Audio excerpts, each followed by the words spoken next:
So Donald Trump, since I know you're watching, turn the volume up.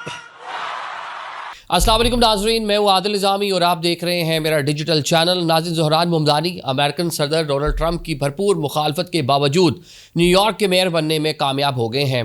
3 हफ्ते पहले हम America में मौजूद थे, हमने इनसे रब्ता किया। बड़ा इनका कह लें कि मसरूफ़ स्केजुअल था और हमारा बड़ा शॉर्ट सा विज़िट था, तो इनसे नहीं हम इनका इंटरव्यू कर पाए।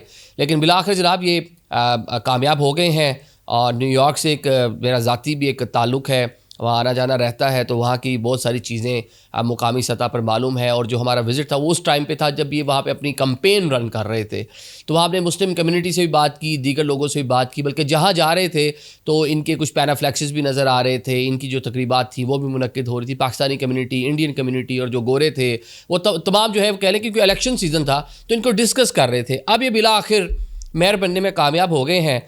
अब इनके लिए कौन सी मुश्किलात होगी और इनका जो सफ़र है वो यहाँ तक कैसा रहा, और सेकेंडली इनके जीतने में जो की रोल है, ये मैं बड़ा कह लें मैंने ज़रा स्ट्रेस देकर बोला है, मतलब कि सबसे इम्पॉर्टेंट चीज़ क्या थी, क्यों ये इलेक्ट हो गए, ये आपको बताएंगे जनाब। दुनिया के बड़े शहरों में से एक शहर न्यूयॉर्क, जिसको दुनिया का मुआशी हब भी कहा जाता है, दुनिया की पूरी कह लें कि जो इकॉनमी है, कहा जाता है कि लंदन और न्यूयॉर्क से कंट्रोल होती है और मुआशी तौर पे दुनिया के मजबूत तरीन शहरों में शामिल है। हर साल करोड़ों की तादाद में टूरिस्ट वहाँ पर आते हैं। आप जाएँ, हाई राइज़ जो दुबई, दुनिया के बाकी खित्ते वो बाद में बने हैं, उसको कॉपी कर कर बने हैं।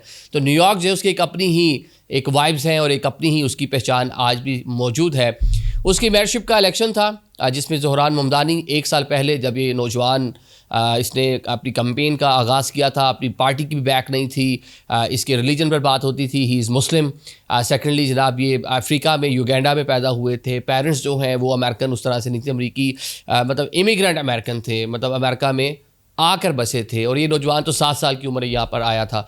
तो ये जनाब एक छोटी सी वीडियो या आप ज़रा बीच में ज़रा देखते रहे तस्वीर की सूरत में, ये बड़ी अच्छी अक्कासी कर रही है ज़ोहरान ममदानी की विन में। एक दिन ज़ोहरान ममदानी एक पैनाफ्लेक्स लेकर अकेले रोड पर चल रहे हैं, आहिस्ता आहिस्ता 1 2 3 4 और फिर दर्जनों और फिर सैकड़ों और फिर हज़ारों की तादाद में लोग उनके साथ पीछे जमा होते रहे। और ये बिल्कुल ये जो कह लें कि इनका एक दिन की जो इनकी पूरी एक इनकी जो रैली थी जो उन्होंने क्रिएट की, भलाई खुद अकेले चले और लोग पीछे पीछे आते रहे, बिल्कुल इसी तरह ही इनकी पूरी कैंपेन जो है चली और बिला आखिर वो मेयर बनने में कामयाब हो गए हैं। आज जब बनने के बाद उन्होंने अपनी विक्ट्री स्पीच की है डोनाल्ड ट्रंप को, क्योंकि उन्होंने भरपूर मुखालफत की थी। और एक हम जो देख रहे हैं कि एक माइंडसेट जो यूरोप में, अमेरिका में पाया जा रहा है, वो यहाँ पर भी हमें देखने को मिला। जो की रोल जिस चीज़ ने प्ले किया वो ये था कि इस्लामोफोबिया को इन्होंने, जो वहाँ पे लोग जो माइंडसेट बन चुका था उसको इन्होंने शिकस्त दी है। वहाँ पे मिडल ईस्ट की जो सूरत हाल थी उसका असर पड़ा इस इलेक्शन के अंदर। इस्लाम और जो मिडल ईस्ट में विक्टिमाइजेशन हो रही थी, जो वहाँ पर चीज़ें जिस तरह चल रही थी, दुनिया जिस तरह उसको फील कर रही थी, ये उसकी रिफ्लेक्शन है। बड़ा शायद Zohran Mamdani American president Donald Trump जो एक ताकतवर शख्सियत है जनाब, उनकी मुखालफत के बावजूद, एलोन मस्क की मुखालफत के बावजूद, अपनी जो सियासी जमात थी उसकी बैक ना होने के बावजूद कैसे जीत जाती। तो आखिरी दिनों में हमने देखा कि बराक ओबामा जो है उनकी जानिब से इनको सपोर्ट भी किया गया, 1-2 ट्वीट्स पे आई, टेलीफोनिक रब्ता भी हुआ। बल्कि एक सिमिलरिटी इसमें यह है कि ओबामा जब 2008 में इलेक्शन कंटेस्ट कर रहे थे तो उनके बारे में कहा गया कि ही इज़ मुस्लिम। तो कॉलिन पावल जो उस टाइम सेक्रेटरी स्टेट थे, उन्होंने इसकी तरदीद की थी, बल्कि उनकी पार्टी का हिस्सा थे, उन्होंने तरदीद की थी नहीं कि वो मुसलमान नहीं है, क्रिश्चियनिटी से उनका ताल्लुक़ है। तो इन नौजवान पे मुसलमान होने की बात हुई तो उन्होंने ओन किया, यस आई एम मुस्लिम, और अपनी जो है शिनाख्त जो है उसको उन्होंने कैरी किया और कर लोगों में गए और उन्होंने जनाब बिलाखिर विक्ट्री हासिल कर ली। अब ये इस्लामोफोबिया के ख़िलाफ़ जो एक माइंडसेट पाया जाता है, हमने देखा ये अमेरिका में भी मौजूद है, यूरोप में। आपने लंदन की सड़कों पे आपने पिछले माह देखा होगा क्या कुछ हुआ कि लाखों की तादाद में लोग गोरे निकले हुए हैं और वो तंग किनसे है, मुसलमानों से, मुसलमानों की बढ़ती हुई आबादी से, मुसलमानों के इन्फ्लुएंस से, मुसलमानों का उस सोसाइटी में जो रोल है उससे वो सामो तंग नज़र आते हैं। कुछ नेगेटिविटी बात होती है कि हमारे लोगों में आ जाके बहुत सारी चीज़ें भी कर रखी है, जिस तरह एक इटली के बारे में है कि एक इमाम मस्जिद ने बताया जनाब कि वो मतलब दावत और तबलीग और बड़ा ओपन होकर कुछ इस तरह की बातें की तो उनके प्राइम मिनिस्टर ने उनको मुल्क बदर कर दिया। ये चीज़ें भी कुछ दिन पहले सोशल मीडिया पे ज़ेर गर्दिश थी। अब जनाब एक गज़ाला हाशमी साहिबा हैं, ये वर्जीनिया में ये गवर्नरशिप का इलेक्शन जीत गई हैं। तो ये इस चीज़ की अक्कासी कर रहा है कि मुसलमान यूरोप में, अमेरिका में खासे स्ट्रेंथन हो रहे हैं और वहाँ की एक बड़ी आबादी रेसिस्ट तो है, लेकिन एक बड़ी आबादी ऐसी भी है जिनमें एक्सेप्टेंस भी मौजूद है। वो बुरा नहीं समझते, वो कहते हैं जो आपका रिलीजन है आप उसके मुताबिक चलें, लेकिन सोसाइटी में एक पीसफुल, एक अच्छे तरीके से आप अपना रोल जो है वो प्ले करते रहें।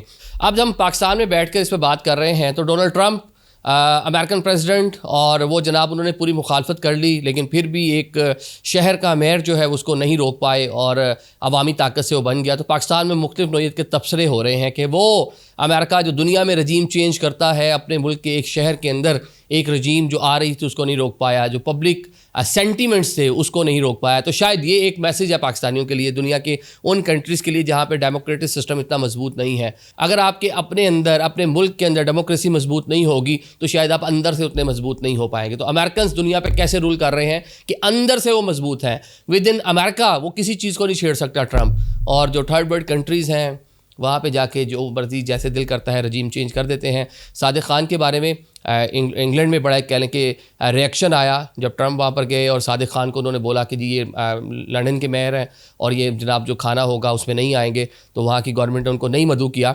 और एक अमेरिकन प्रेसिडेंट एक शहर के मेयर के मुकाबले में खड़ा होकर बयानात दे रहा है, तो सामो अमेरिकन प्रेसिडेंट ने अपनी वक़्त जो है उसको थोड़ा कम किया। इस वाले से भी बहुत सी बातें, और साथ में लोगों में बड़ा गम और गुस्सा था जो लंदन के लोग थे कि वाई कि हमारा जो यहाँ पे अवामी नुमाइंदा है उसके बारे में ट्रम्प ने इस नौइयत के अल्फाज के हैं। अभी जनाब ये एक मुसलमानों के लिए एक बड़ी कहने की अच्छी चीज़ है कि लंदन, जिसका मैंने कहा कि दुनिया के फाइनेंशियल कैपिटल में शामिल होता है, न्यूयॉर्क दुनिया का फाइनेंशियल कैपिटल, दोनों के जो किसका नाम है मेयर हैं वो एक मुसलमान है और दोनों का जो ताल्लुक़ है वो इसी रीजन से, मतलब गैर मुनक़सिम हिंदुस्तान से है। चलें इसको हम इस तरह भी कर सकते हैं। ऑन द अदर साइड आखिर में ये जो चैलेंजेस हैं इन साहब के लिए, ममदानी साहब के लिए, वो अब जो अमेरिका में लोग रहते हैं उनको बेहतर पता है, लेकिन आते जाते जब अमेरिका में आते हैं तो वहाँ पर जनाब रिहाइश बहुत महंगी हो गई है। न्यूयॉर्क में खाना पीना बहुत महंगा हो गया है। एक पानी की बॉटल भी आपको $2 $3 की, $4 की डिफरेंट प्लेसेस में मिल रही होगी। एक दूध का कैन जो है वो बहुत ज़्यादा महंगा हो गया है। तो ये बड़े उनके मसाइल हैं। आज ज़ोहरान से किसी ने पूछा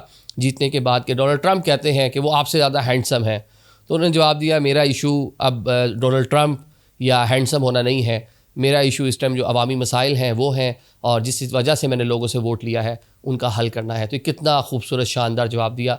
होप्स हो कि हमारे यहाँ भी जो लोग पावर में आते हैं वो भी इस चीज़ को इस तरह सेंस कर सकें, इस तरह सोच सकें और अवामी इशूज़ पर फोकस करें। Thank you so much.